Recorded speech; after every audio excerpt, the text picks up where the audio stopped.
Greetings and salutations. It is I, what's left of Russ Kane. This is the Daily Show on Men's Radio Station. And it's a whole new week.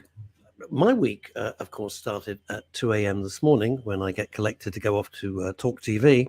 Oh, yeah. And then I get home at about 4:30 in the morning, and then I try and get back to sleep, and then people start phoning me. Hey! Now, look. I've got something to share with you. Got something to share with you. And that is, I'm going for a more intellectual look.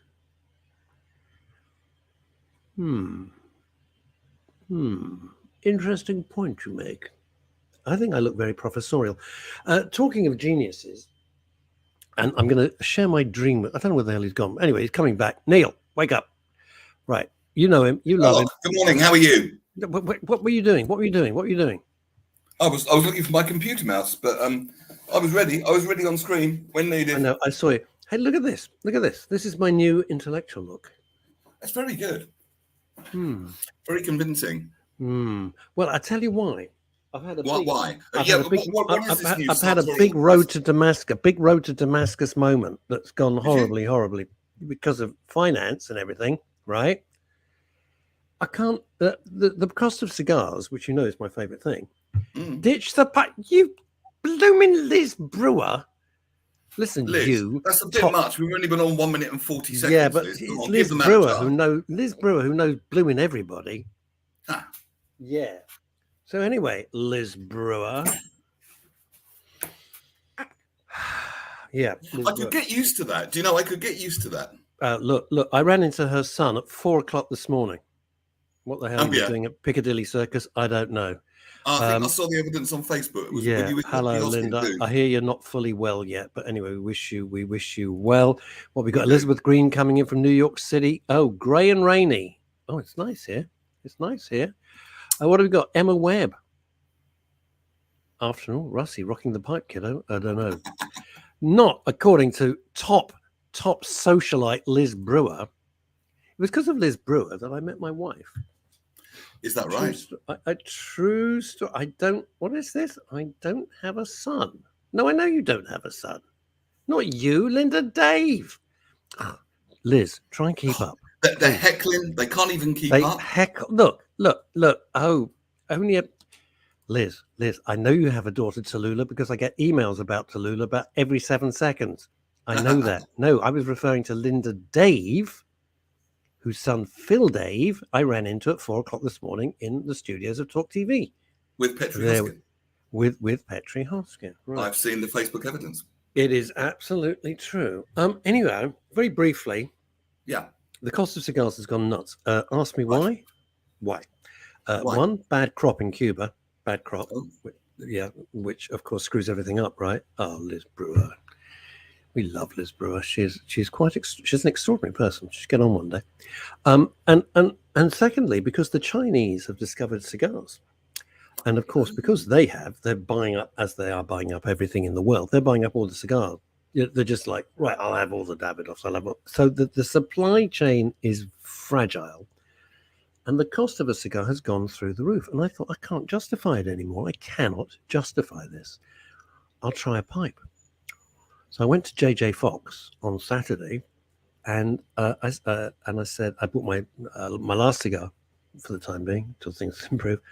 And then I said to the guy, he was about 102, he was wonderful. It's a wonderful shop, JJ Fox in St. James's. I said, I know nothing about pipes. I'm going to give it a go. I need you to walk me right the way through it. And he did. It's fabulous.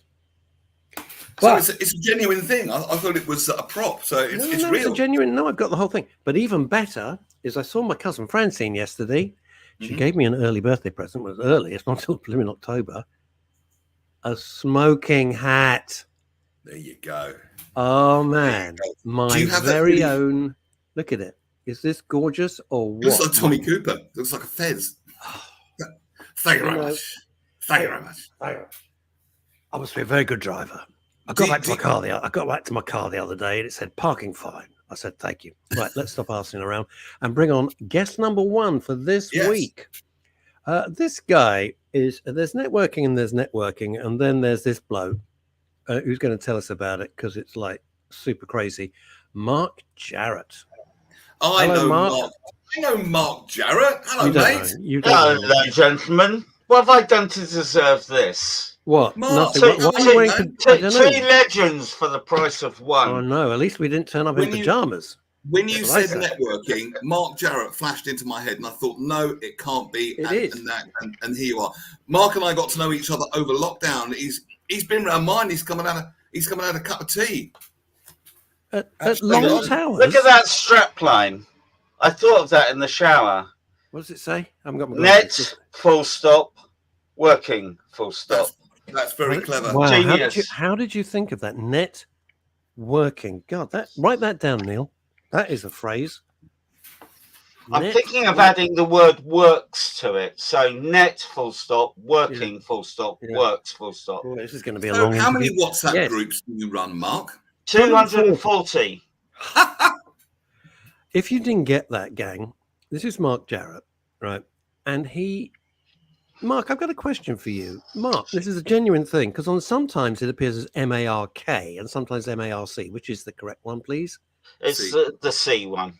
Thank you very much. Yeah. The C word. That's what I Yeah. thought. Yeah. Walk right into that. But Now, artificial intelligence always assumes Mark with a K. oh, it does. Yeah. Yes. Yeah. It also It assumes was I it was don't get to actually drive the my most common Christian name in 1973, apparently. Was it? Common as muck. No, I don't believe it. But I'm Mark with a C, so I'm yeah, not that's as nice. common. We like that. It's classic. Mark. Yeah. In case you didn't, if you missed this, and everybody watching all around the world, right? Yeah.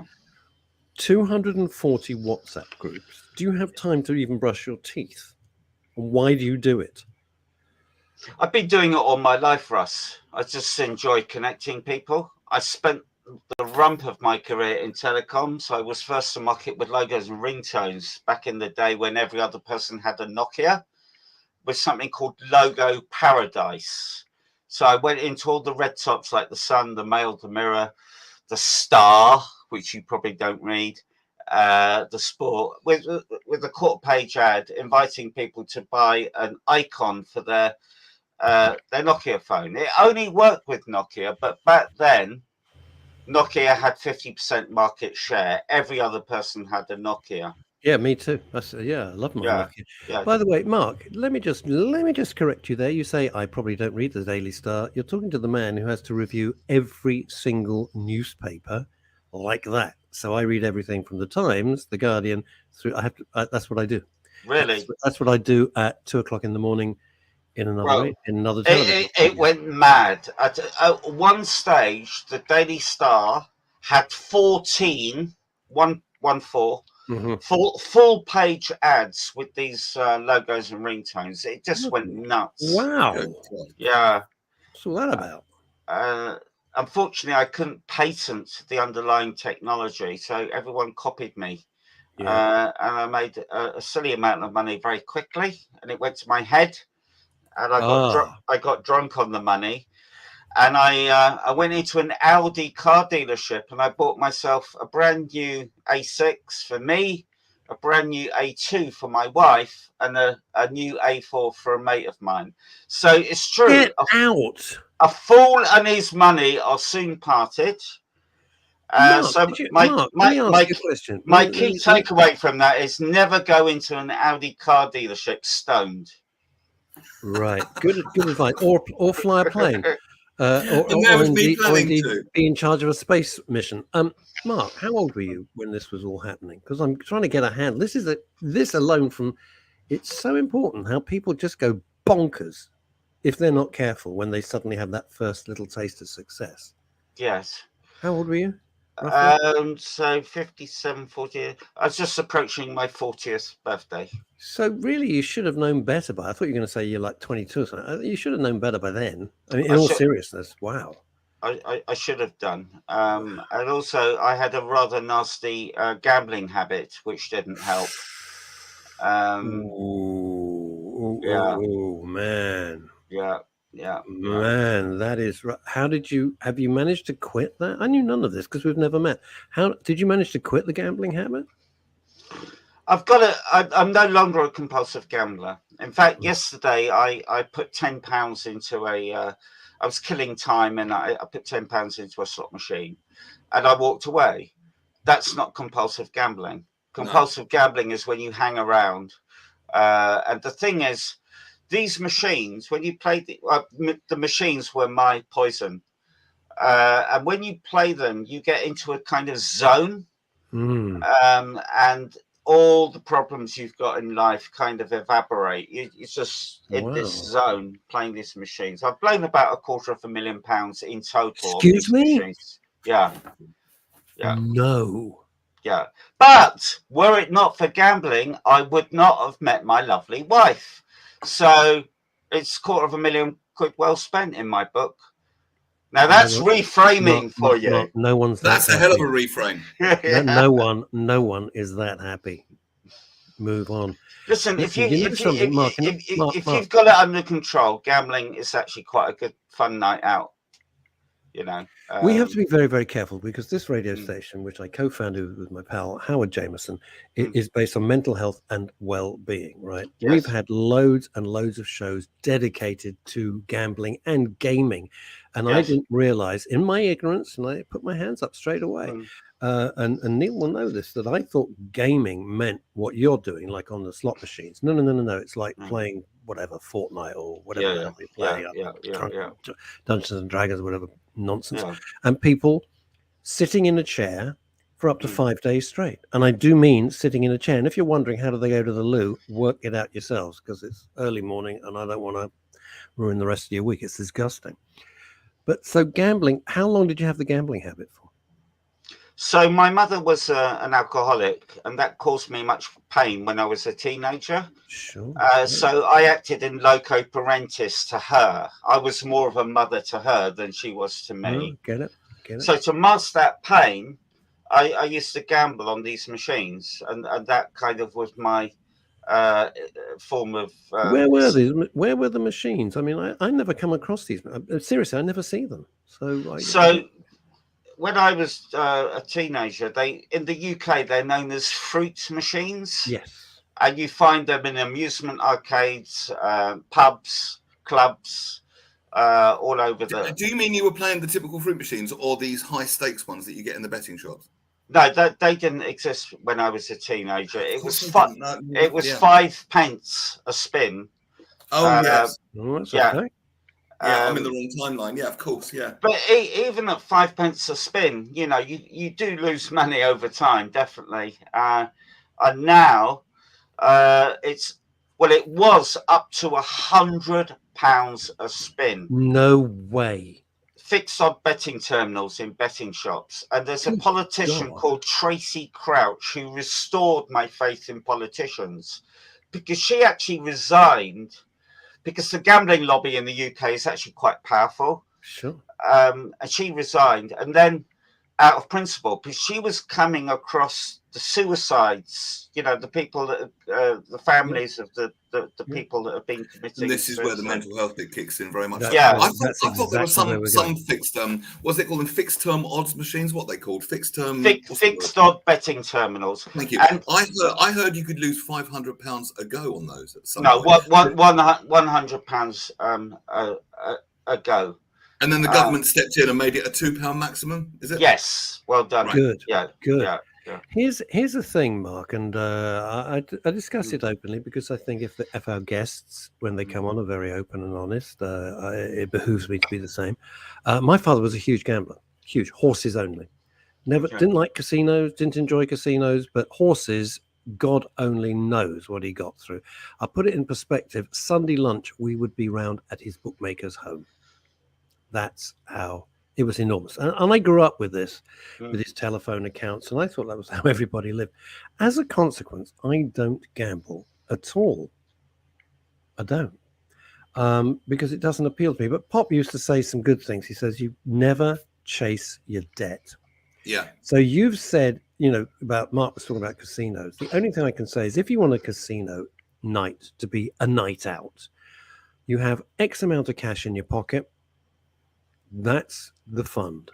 When it's gone, it's gone. So if your evening is finished, if your evening is finished in 2 minutes, tough, it's finished in 2 minutes. Yes. But don't chase the debt, because you would dig yourself in a hole that a JCB It's can't really get out. interesting, because I think Paul McKenna treated someone with a gambling addiction, because what happens is that it fires off the dopamine pathway in the brain, which is the reward center, and it can be as addictive as drugs. It could be as addictive as cocaine, because it's the anticipation.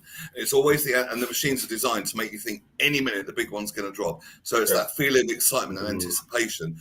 That's what creates the addiction, and that's what creates chasing the win. But like the cocaine addict, you will never replicate the first high. See, I'm really lucky. I'm very lucky, and it's not a moral thing. I'm just lucky. I'm lucky in as much as I don't like the taste of cigarettes. I'm lucky. It's not a big thing. I'm not going to smoke cigarettes. I just don't like the taste. So hooray for me. That's great. That's a lucky break. And those slot machines absolutely leave me stone cold. I get nothing out of it, which I'm pleased about. You know, do you know, I used to love them when I was younger. I loved them. I didn't have an addiction, but I used to love them. I play them at the fair down at Hailing Island all the time when I went down there. And then I found the fruit machines over the years. They become less about having fun and having a play, and more about just taking all your money. You can like sure. You can have a 25p go. You can have a 50p go. You can have a pound, which qualifies you if you get a 1 in 4 chance or something to have a spin. And it's just feeding in money and a lot less entertainment value, I found. Now let me be honest again. I'm going to ask the question to Mark, then I'm going to ask the question to Neil. I didn't even know we were going to go here, Mark, because as I said, we've never met. But I'm really enjoying this. If it's all right with, he's gone. Oh, you've upset him. You've upset him. I just do that with people. Unbelievable. He's your mate. You've upset him. So yeah. What were you going to say? What I was going to say is you disappeared there. Was that one of Paul McKenna's tricks? He convinced I'm not sure, but I'm back. Yes, you are. Oh God, I forgot. Oh yes, I do all the lotteries. Now I say I don't gamble because I think, well, I don't care. That's a few quid, only a few quid, and look at what I could win. I know it's infinitesimal, and most times I win like a free draw or a free pair of draws, or 4 quid, 3 quid, 5 quid. I won 140 quid the other day. But I don't feel addicted to it, and I don't really enjoy it. I think it's a kind of a necessity in this day and age of economic crisis. Or am I kidding myself? Mark Jarrett. Well, it is infinitesimal, isn't it? Yeah, I mean, playing the lottery isn't really. It's not a high repetitive. It doesn't like get your. What was the drug you mentioned? Dopamine. No, yeah, it's not really. It does nothing. No, it does nothing. Well, you would get one big dopamine hit if you did get all 6 numbers. Of course, you'd know because you'd never see me again. But it's not the kind of gambling that people get really addicted or do something. By the way, Neil, I came across, I read about someone recently who was so addicted to slot machines that when they won the jackpot, they were annoyed, because when you win a jackpot on the slot machine, it plays music and flashes lights and that. Yeah. And they found that was a distraction from the gambling. Now that's a pretty full-on addiction. Do they need help? That is a fantastic example of full-on addiction. What did you do to get your mental health back on kilter, Mark? So now I'm putting that addictive quality. That I have got quite an addictive personality, but now that I'm running 240 WhatsApp groups. When I get 7 or 8 or 9 messages at once and it's ping, ping, ping and everything, I can feel that dopamine surging through my body. I get that. It's almost a bit like a fruit machine. Ding, ding, Yeah. But I'm now putting that to good use. Yes, exactly. Make the right connections, get a win, that kind of thing. So it's not a million miles away. That's a clever use of it. These WhatsApp groups are changing people's lives. What are you getting at? I just want to put this thing on one sec before we do that. Before we move on to the WhatsApp groups, I want to do this. This is coming in from New York State in the northeast of US. Addiction, and then I'm back to you, Neil, because what you were going to ask is a great question. Addiction can involve anything that consumes your time, mind, and perceptions. I've worked with addicts, all types, and many have admitted to finding it difficult to let go and remove themselves from their particular vice. Absolutely.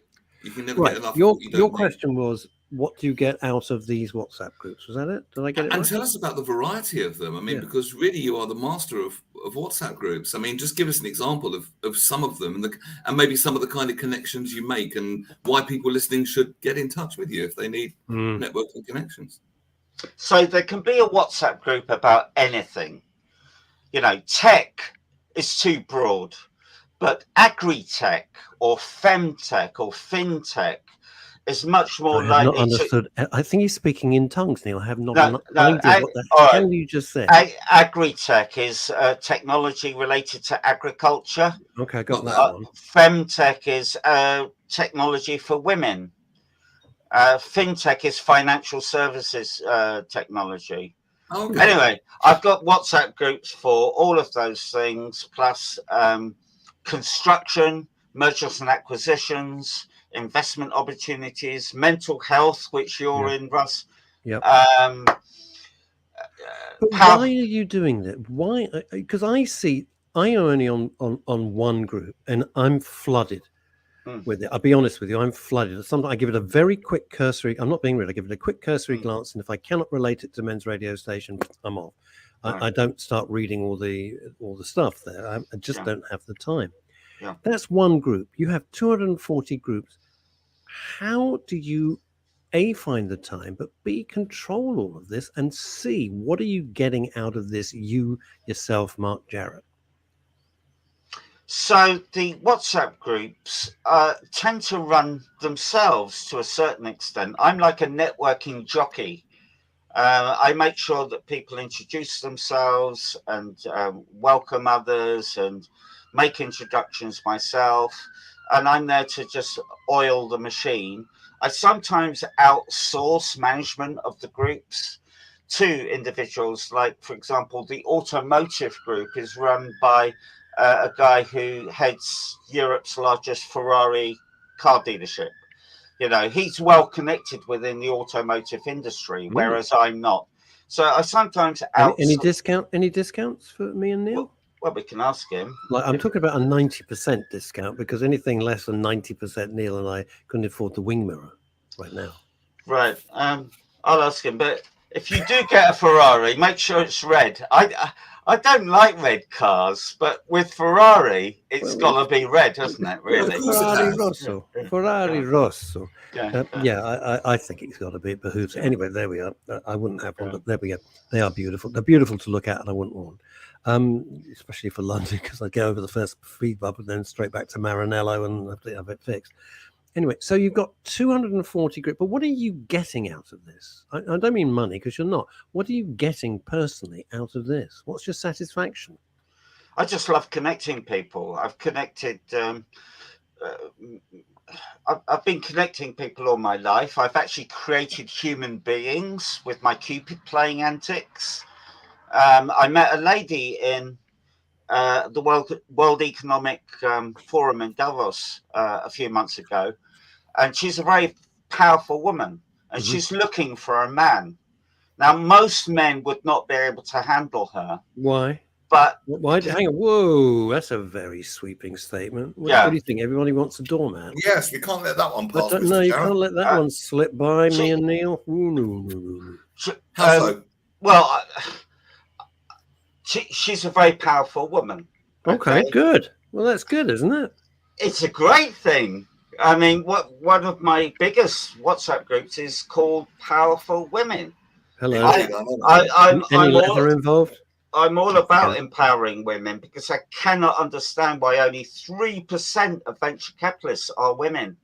So one of my groups is busy playing football. Women in VC. Yes, that must be it.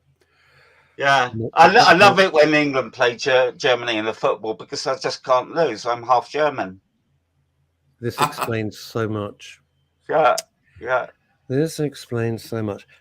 It's interesting. I've never understood. I'm just putting my cards on the table. I've never understood how guys don't like successful women. When I was like dating back in the day, I wasn't interested in someone who was like sort of the bimbo. I'm going to say bimbo, forgive me, but you know what I mean. And because I think after a while, okay, well, you know, they're very pretty, but so's a photograph, so's a picture. You know, you want the intellectual stimulation, and you want all sorts of Indeed, things. brains and beauty, the full package. Beauty and brains, yeah.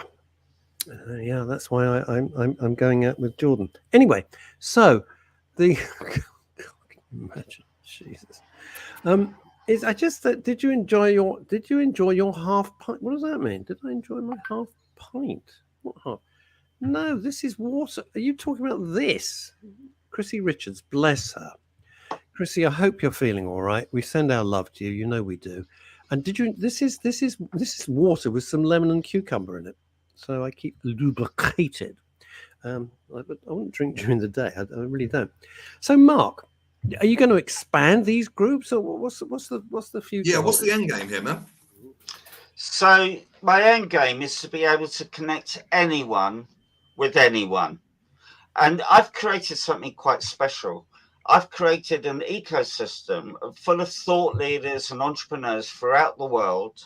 And I've created an environment where they feel safe to engage with one another. And then the business comes later. Now, at the end of the day, business boils down to two things, and that's people and trust.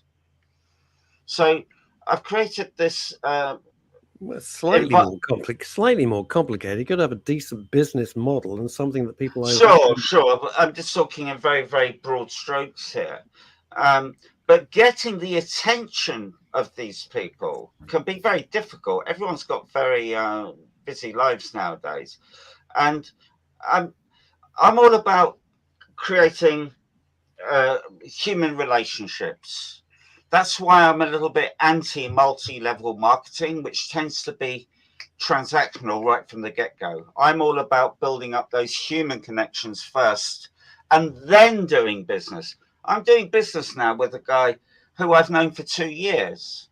So we're only just starting now to do business with one another. But what is your actual? I'm going to be nosy, but I think everyone must be wondering this all over the world. What is your actual business? Because you don't make money from you don't make money from your WhatsApp groups because there's no fee or anything.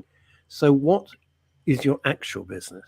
So some people hire me to network for them. So the iconic Delorean car is being re-released at the end of this month at the world's largest car show in Pebble Beach in America. Yeah.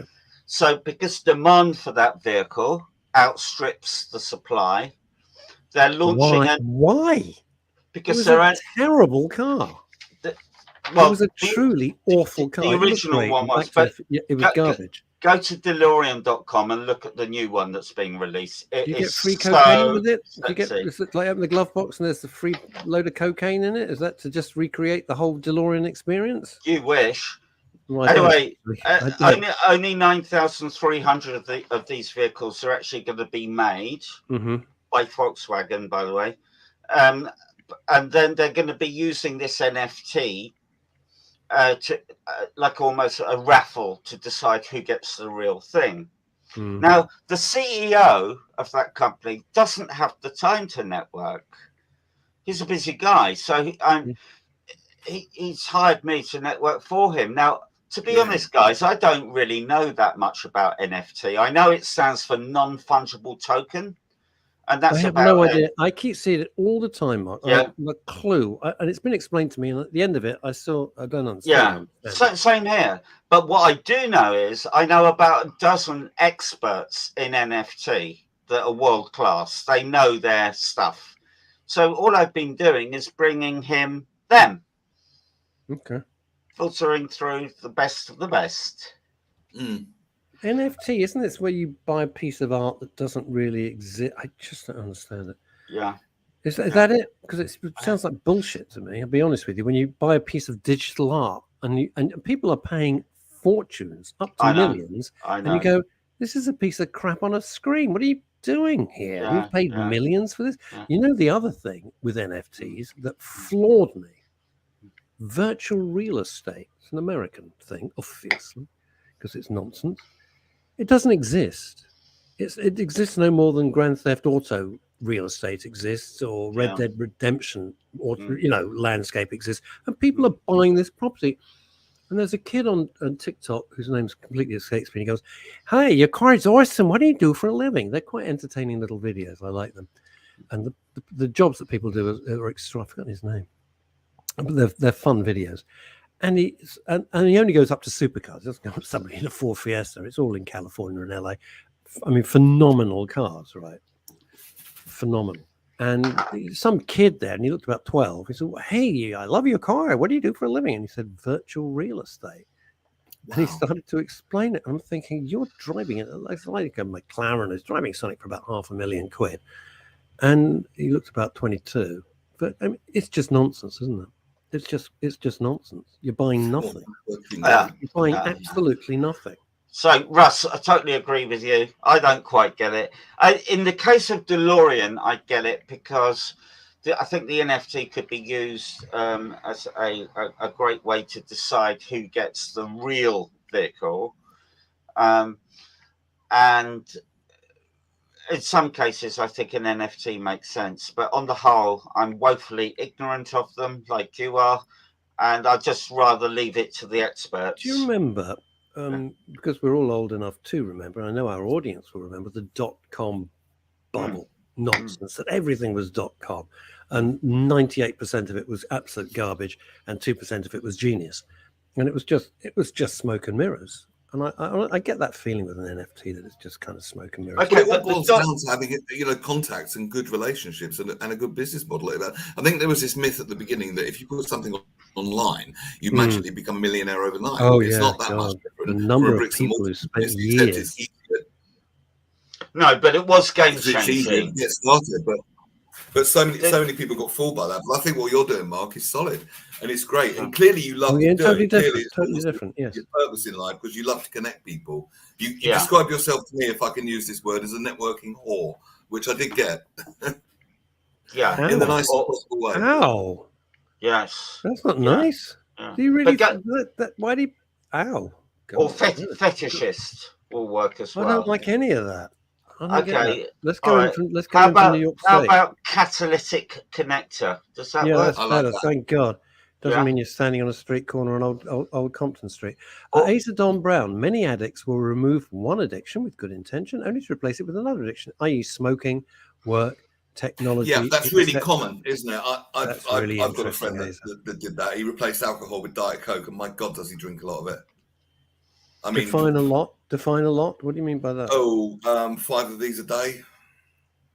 What? 5 Diet Coke bottles, not cans. The big bottles. Jesus, how's he still standing? At least. Is he 28 stone? He's a bit jumpy. Dear me. But yeah, no, that is very common. Asa Don Brown. Wow. God damn. Who'd have thought? Right. Okay. So, what's your favorite group? Do you have a favorite of your 240 groups? Yeah, the Powerful Women group. So, good time to jump in there. Elizabeth Green wants to know where she can find that group. With great difficulty, because WhatsApp groups belong to something called dark social. I don't like the term. It sounds a bit sinister, but it's actually a really good thing. It means that WhatsApp groups are hidden from public view. So Googling my WhatsApp groups is an exercise in futility. It's invite only, and that makes them exclusive. And when I was 6 years old, an observant teacher wrote in the school report that I should hang out more with the boys. Yeah, I've always been obsessed by women. So have you heard of the Dunbar number? Frobisher 3057? No, I haven't. The Dunbar number states you can't have between more than 100 and 200 people in your kind of inner circle, which is probably about 200? right. I won't have more than 5 in my inner circle. Okay, 5 well, or 6, not your inner circle, but where you can maintain relationships with. Good So community. yeah. So most of the people in my Dunbar number are women. I think women rock. Well, you've had a request to join from Elizabeth, being Green, as so I'll pushy throw that as out there. anyone I know, is going this. Elizabeth from New York, she's in Manhattan. God o'clock in the morning there. Oh, invite me, please. I don't know how this works, Elizabeth, between you and Mark. I'm stepping aside. You two sort it out. I'm sure you can contact each other, and I will leave it. It's funny. She's just come up on screen from Facebook, and it's not a given she will contact me, because it's a bit ironic now. There are so many ways of communicating with one another. Frankly, I miss the days of the landline. Do you remember the landlines? Yes, when a phone rang, you answered it, and it worked. Now you've got all these. Anyway, Elizabeth, if you go to my website or on LinkedIn, you can connect with me there. And so go on LinkedIn. Go on LinkedIn, Elizabeth, and connect with Mark, and then you two sail off into the sunset and be happy. And that'll be marvelous. Okay, you're an interesting fellow, Mark Jarrett. We're going to have you back on the show if you can stand the experience. But I know I've got other people. Other people will be coming on fairly shortly, and I want to have a bit of a breather. Yes, and one of my groups is all about mental health. Yeah, I know that. And also on LinkedIn, you'll find my mental health journey. It's called "Why Hope Saved My Life," because one man takes his life in the UK every 2 hours. And I almost became one of them because of money. I couldn't look my son in the eye. I'd run out of money. I couldn't support my family anymore. And I felt utterly ashamed. Yeah. And men are hardwired to provide for their families. And when we can't, it makes us feel really sad. What holds you back? Go on then. Him. Yeah. I couldn't do it. It's such a selfish act. I would have destroyed his life. So, yeah, it's thinking about him that saved my life, really. And hope. Oh, that's hope. And now I've changed. It's good to know you're in it. Yeah, it's all good. Mark, now. You've been, there's too much. Good to know. Sorry, it's cutting out a little bit here, but it's good to know you're in a better place now. And thank you so much for sharing that story, because totally, Mark, we need you back. It's permanent solutions to temporary problems, don't they? There's too much to unpack here for one thing. So we're going to get you back, because there's a lot to discuss. Mark, there's a lot to unpack. My psychiatrist needs a psychiatrist. I've only known you 37 minutes, and I'm beginning to understand. Mark, you take care. I'm glad you're here with us. I'm glad you're here. It was a lovely going to see you today, Mark. Good to see you again. Always a pleasure, guys. You take care. Take care, fella. Bye-bye. Take care, Mark. Interesting guy. We've never met. We've had about 800,000 messages together. I had about 800,000 messages, but we've never met. Interesting man. I knew nothing about it through you. No, he's a good lad, and obviously, if you want contacts, he knows the lay of that empire he's created so well. Well, we haven't done that well on mental health. I got to be honest with you, just saying. But it's because a lot of it isn't germane to what we want to try and do on the shows. It's kind of a little bit too nebulous, but it is a very interesting group, and the fact he runs 240 groups is just extraordinary and amazing and admirable. Chrissy Richards, I presume you're back in southern Spain now, Chrissy. We should all go back to writing letters and face-to-face talk, ban mobiles. We can't ban mobiles. It's like trying to not invent electricity. Anyway, I know. Now then, and Elizabeth Green says, I'll report back. Okay, and Azadon Brown, ever being the gent with the Stetson. Elizabeth Green, I recommend Elizabeth as a future member of your group.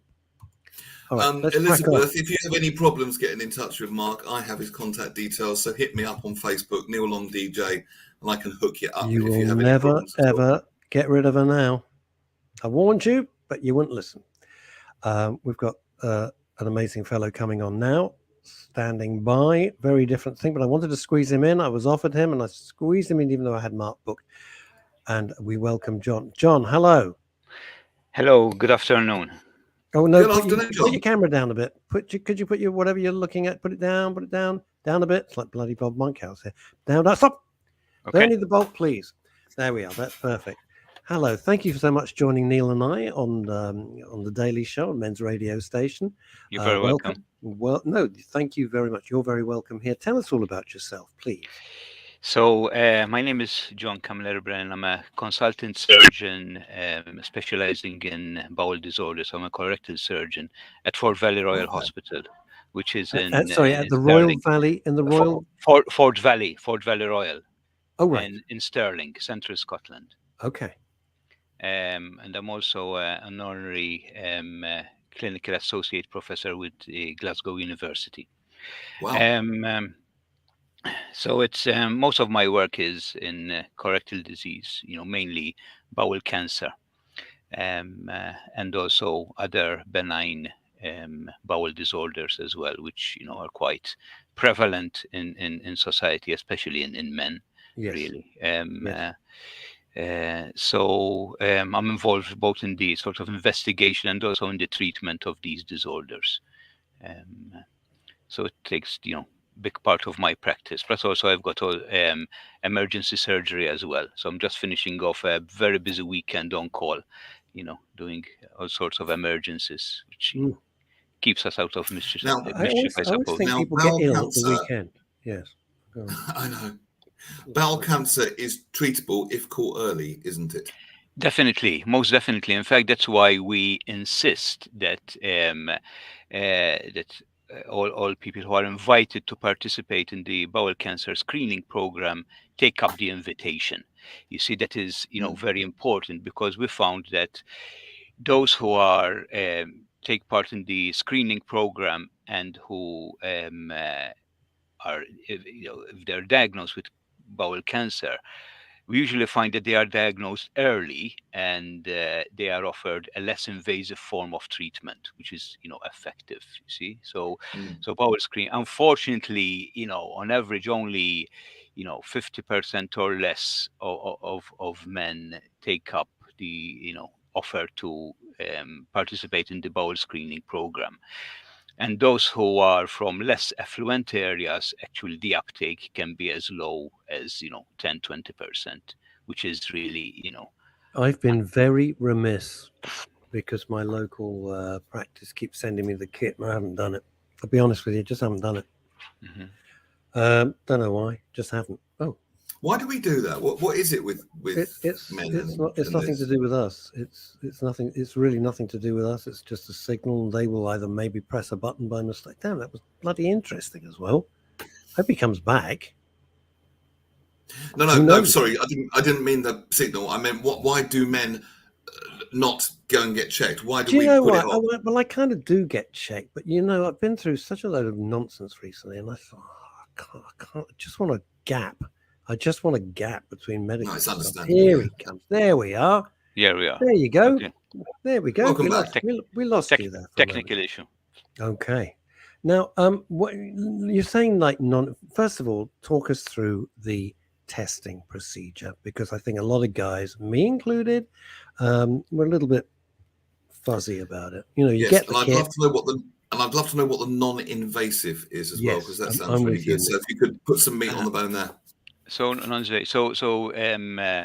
bowel cancer is prevalent across all age groups, but it is most prevalent in the ages of over 60 to 70. People who are over the age of 50 years old, so between the age of 50 and 74, are offered to participate in this bowel screening program, which basically involves submitting a sample of stool to the lab. So you are sent a kit through the post. Yeah, got it. You've got given instructions. You submit a bit of stool, which is very easy, very user-friendly. And then after a few days, you receive the result. And the result tells us whether there's any blood in the stool or not. Now, blood doesn't mean that if there's blood in the stool means that you have cancer. It's only 1 in 10 of patients who test positive have cancer. 3 in 10 would have, what we call polyps, which are small growths within the bowel. The rest, 6 out of 10, have got benign diseases like hemorrhoids, for example, or inflammatory conditions, which may need to be treated as well. You see, so the test is designed to detect cancer early. So if tiny trace of blood is present in the stool, then one would need to undergo a camera examination of the bowel or a scan. But ideally, it would be a camera called a colonoscopy, and in that way, we'll have a look at the whole of the bowel. And if you're having, I've had a colonoscopy, and like an idiot, they offered me, I drove myself to the hospital. What a burk. And they said, "Do you want some Valium?" I said, "No, it'll be fine." Jesus. Take whatever drugs they're offering you for the colonoscopy. Please take them. Don't be an idiot like me. Just take them. All right? You'll be much better off. Promise Yes, you. yes. So sedation is important when one has a colonoscopy. However, one cannot drive or operate any machinery for 24 hours after the colonoscopy. So that's Right. important. That's That okay. I'd get an Uber next time. yes, or a Yeah. limousine. Don't just take whatever drugs they are. Please take them. Please. If you learn nothing else from today's show, don't try it without. Ow. Yeah. So, Awkward silence. Do you know but why? I'll tell you another time. Go on. But it's important that any offer to participate in any screening program. So there is, for bowel cancer, there's for both males and females. There's obviously the prostate cancer screening program as well, um, uh, uh, and other programs. You see, so these are designed to detect cancer early, so that when one detects cancer early, then the treatment. And that's the key, isn't it? The earlier, Yes, the earlier the the better, better. because then the treatment is going to be less invasive, would have a less impact, and it would be early return to work, early return to normal activities. You see, rather than So wait for the what does symptoms. like a low invasive treatment look like? So no, low invasive treatment would be still. So for example, if we find a growth, when we're doing a camera, we can remove the growth through the camera itself without making any cuts in the abdomen, without needing a general anesthetic, without needing resection of the bowel. You see, so we can do a variety of operations That's through the clever. endoscope, through the camera, removing, polyps even up to 1.5 inch in size, sometimes even small cancers, um, uh, uh, you know, through the camera itself endoscopically. So you'll be home that day. Whereas, with a larger cancer, then one would need to have part of the bowel removed, and that would mean, staying in hospital for longer. Nowadays, I mean, most hospitals offer keyhole surgery, which means that we'll be removing, part of the bowel, but through small cuts, which means, the smaller the cut, the less pain, less risk of infection, and earlier return to normal. So technology is It's advancing, super and clever. we've embraced Yeah. technology, quite a lot. But What about preventative measures? yeah, so preventative. So bowel cancer, there's a bit of a genetic component. So some types of bowel cancer run in families. So if one has a first degree relative, so parents, brothers, sisters with bowel cancer, then one needs a bit of a more tighter surveillance. You see, more checkups. Mm. But then there's what we call the acquired component, which means mainly dietary factors. So smoking increases the risk of bowel cancer. Alcohol increases the risk of bowel cancer, and certain foods. And the main culprit, the main food, is red meat, especially processed red meat. So that is, yeah, increases your risk of bowel cancer, especially if you are prone to develop the cancer. I'm You so see, screwed. so I mean, so is that are you saying don't eat any red meat, or is it just for people that eat loads of red meat, perhaps have red meat it's at every really meal? loads of red meat. So what we recommend is, in order to keep your risk of bowel cancer low, what we recommend is a small steak once a week. You see, I can live with that. about 100 grams maximum per week of red meat. We're not talking about the processed red meat, because the thing is that the processing of the red meat, so for example, burgers, sausages, bacon, cold meats, the processing involves certain chemicals that, could potentially increase your risk of cancer. So what should? Oh God, my heart is sinking with every word you're uttering. My heart is sinking here. What should we be eating, John? So it really has to be a well-balanced diet, and we make particular emphasis on vegetables, especially leafy vegetables, things like broccoli, for example, is known to prevent bowel cancer, and legumes, lentils. You see, so it's a variety. Fish as well Chicken? is good. Yes, chicken, free range. You have to watch also, chicken. If you consume a lot, there's a high cholesterol content in chicken. So, but it has to be a well balanced diet. I mean, it's there's no I mean, they say particular food. I mean, in my understanding of the sciences, right, it's the Mediterranean diet that's about the healthiest in the world, isn't it? It depends what Mediterranean diet is. When if you talk about sort of fruit, vegetables, olive oil, yes, but part of the Mediterranean diet is also high fat, pizzas and other things. So you need to qualify what the Mediterranean diet is. But if you're thinking of vegetables and fish, then yes, it would be quite good, quite healthy. The trouble is, I always like to bring this down to reality. You're absolutely right. Everything you're saying, you're the expert, Oh, we're yeah. not. And everything you're saying, of course, is correct. But, in the winter, when it's cold and grey and you're absolutely cheesed off, and the only thing you've got to look forward to is something to eat, especially at night, to cheer yourself up. The last thing you want is a blooming bowl of vegetables. I just can't do it. I just want to, it's horrible. Yes. I like a nice stew or a big steak. I mean, that's what I would like. But I eat steak rarely now, very rarely. Mm-hmm. I like it, but I do like it, but I eat it rarely. Don't eat lamb ever now. I stopped eating veal years ago. Eat a bit of chicken. I just kind of snack, really. That's kind of what I do. That's it. So I'll probably be gone next week.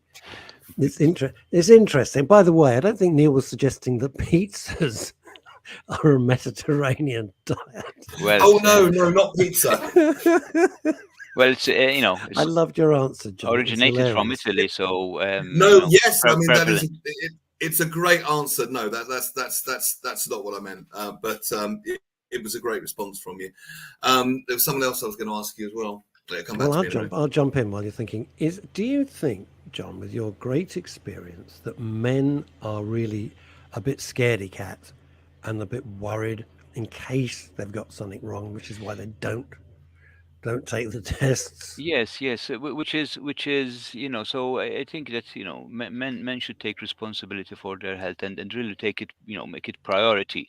I mean, us men, me included, take pride in sort of looking after our car, polish it and everything, you see, and Good point. look after others, but we don't look after our health. And the thing is, in order to look after others and progress in our sort of daily way of living, then you need good health. We need good health. We need to look after ourselves, you see. So that is the priority. And rather than being sort of told by our partners, and to do this, to do that, and do the bowel screening, and you should go to visit the doctor. I mean, the individual has to take responsibility, you see, for his own health. I think it's probably a man thing, that we. I think so. I think us men are terrible at self-care.